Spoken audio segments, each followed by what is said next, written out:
Assalamualaikum warahmatullahi wabarakatuh. Apa kabar semuanya? Selamat datang ke podcast kami yang berjudul Komunikasi Bisnis. Perkenalkan, saya Siti Haja dengan nomor stambuk C20121226 yang akan menemani kalian pada podcast kali ini. Dan saya akan ditemani rekan saya ada Windy Rahmadani dengan nomor stambuk C20121259.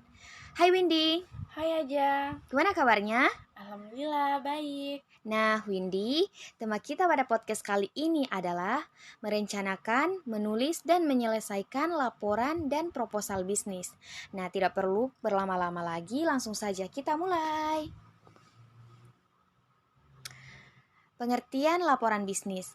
Menurut ahli, laporan bisnis adalah suatu pesan yang objek disusun secara teratur dan digunakan untuk menyampaikan informasi berupa hasil evaluasi kegiatan bisnis ke perusahaan untuk membantu pengambilan keputusan atau pemecahan masalah. Pengertian proposal bisnis. Kata proposal dalam bahasa Inggris artinya adalah mengusulkan, mengemukakan, atau menawarkan. Berdasarkan Kamus Besar Bahasa Indonesia, arti kata proposal adalah suatu rencana yang dituangkan dalam bentuk rancangan kerja. Proposal bisnis biasanya dibuat sebelum bisnis dimulai atau dirintis. Ini memungkinkan pemilik hotel dapat melihat kegiatan bisnis secara terperinci, termasuk biaya dan omset. Kegunaan laporan dan proposal bisnis. Laporan dan proposal bisnis digunakan sebagai alat manajerial untuk memberikan informasi atau memberikan kontribusi pada pembuatan keputusan dan proses pemecahan masalah.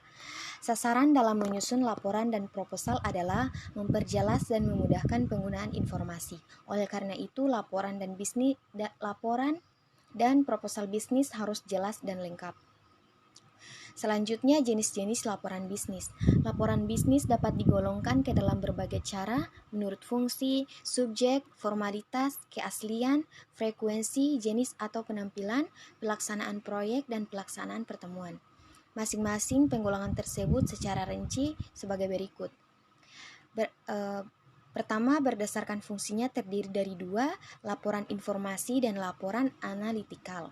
Yang kedua, berdasarkan subjeknya, suatu laporan dapat dibedakan berdasarkan departemen tempat laporan. Sebagai contoh, adanya laporan akuntansi, laporan periklanan, laporan pengumpulan kredit, dan laporan pembelanjaan berdasarkan formal. Yang ketiga, berdasarkan formalitasnya terdiri dari 2, yang pertama laporan formal dan yang kedua laporan informal. Yang ketiga, berdasarkan keasliannya terdiri dari 4. Yang pertama itu laporan otoritas, laporan sukarela, laporan swasta, dan laporan publik. Dan yang kelima itu berdasarkan frekuensinya terdiri dari 2, laporan berkala dan laporan khusus. Dan yang keenam, berdasarkan penampilannya terdiri dari 2, laporan memorandum dan laporan surat. Dan yang ketujuh, berdasarkan pelaksanaan proyek terdiri dari 3, laporan pendahuluan, laporan perkembangan, dan laporan akhir. Dan yang kedelapan, berdasarkan pelaksanaan pertemuan terdiri dari 4. Yang pertama agenda, yang kedua resolusi, yang ketiga notulen, dan yang terakhir laporan. Selanjutnya, syarat-syarat laporan yang baik. Laporan memiliki berbagai variasi atau jenis, tetapi paling tidak suatu laporan bisnis yang baik mencakup 3 hal, yaitu 1. Informasi yang akurat, 2. Mengisyaratkan adanya pertimbangan yang baik dari penulis, dan yang terakhir, format dan organisasi laporan sesuai kebutuhan pembaca. Perkenalkan, nama saya Windy Rahmadani dengan nomor stambuk C20121259. Saya akan melanjutkan materi yang sebelumnya dibacakan oleh rekan saya. Baik, langsung saja. Perencanaan laporan dan proposal. Persiapan adalah hal yang sangat penting dalam setiap aspek, termasuk di dalam membuat laporan. Persiapan yang diperlukan untuk menulis laporan dan proposal paling tidak mencakup 6 tahapan.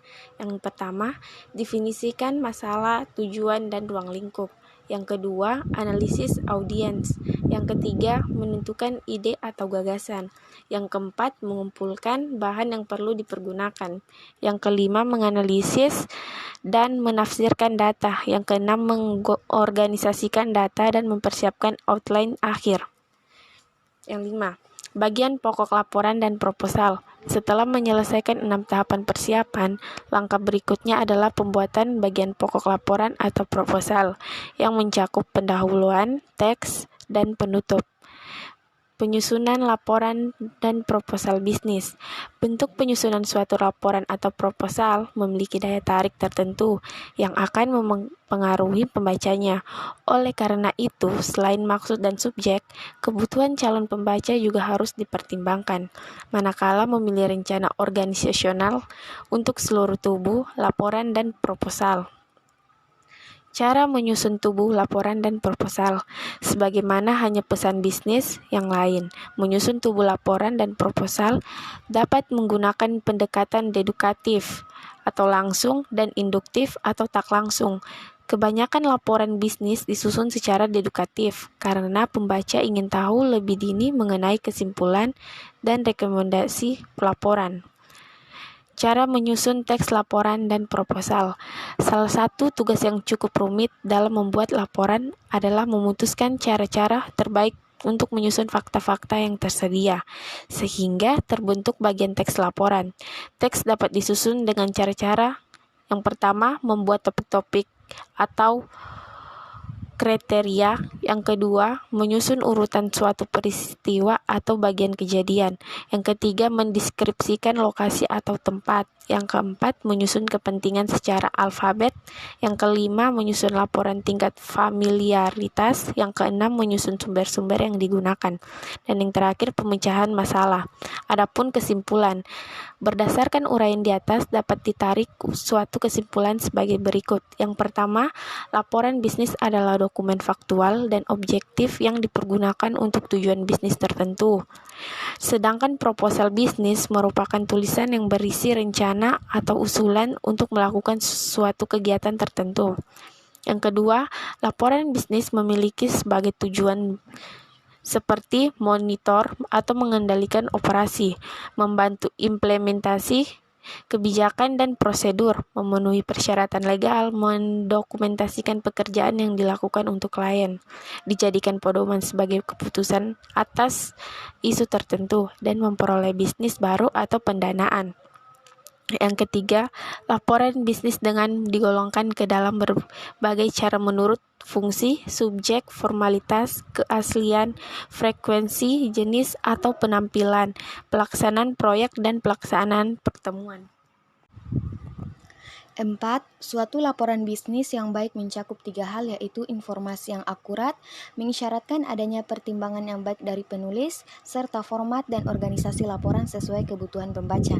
Yang kelima, persiapan yang diperlukan untuk menulis laporan dan proposal yang mencakup 6 tahapan, yaitu definisikan masalah, tujuan dan ruang lingkup, analisis audiens, menentukan ide atau gagasan, mengumpulkan bahan yang perlu dipergunakan, menganalisis dan menafsirkan data, serta mengorganisasikan data dan mempersiapkan outline akhir.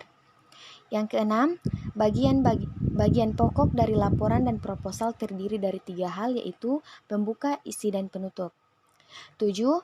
Teks laporan dan proposal dapat disusun dengan cara-cara seperti membuat topik-topik atau kriteria, menyusun urutan suatu peristiwa atau berbagai kejadian, mendeskripsikan lokasi atau tempat, menjelaskan suatu proses dan prosedur, menyusun urutan tingkat kepentingannya secara alfabet, menyusun laporan tingkat familiaritas, menyusun sumber-sumber yang digunakan, dan pemecahan masalah. Setelah menyusun atau mengorganisasikan bodi dan teks laporan, judul dan subjudul dapat disusun dalam suatu outline. Baik, terima kasih. Itu saja yang kami bisa sampaikan.